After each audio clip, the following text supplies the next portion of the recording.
déclaration d'activité est une obligation légale. Elle est encadrée par l'article L 6350 et 1-1 du Code du travail. Ce texte impose à toute personne physique ou morale qui réalise des prestations de formation professionnelle continue de se déclarer auprès de l'autorité administrative. Dit autrement, dès lors que vous exercez une activité de formation professionnelle continue, à titre principal ou même à titre de sous-traitant, vous êtes concerné par cette obligation. Et c'est un point fondamental. On ne se déclare pas, un jour peut-être, quand l'activité sera lancée depuis longtemps. Non, la règle est précise. La déclaration d'activité doit être effectuée dès la conclusion de la première convention de formation professionnelle ou du premier contrat de formation professionnelle.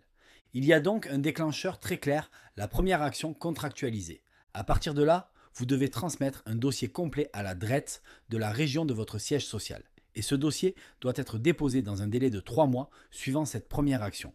Pour pouvoir effectuer cette démarche, plusieurs conditions doivent être réunies. Vous devez disposer d'un SIRET actif. Vous devez aussi pouvoir fournir les pièces justificatives adaptées à votre situation. Par exemple, un justificatif d'identité si vous exercez en tant que personne physique ou les statuts si vous intervenez via une personne morale. Puis, vous devez transmettre un dossier complet à l'administration compétente.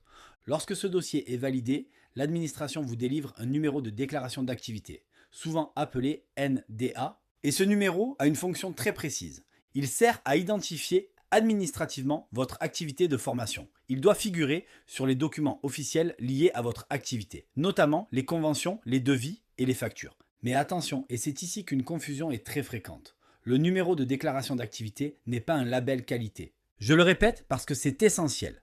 Le NDA ne certifie pas la qualité de vos formations. Il atteste simplement que vous êtes reconnu administrativement comme organisme de formation. C'est une reconnaissance réglementaire, pas une garantie qualité.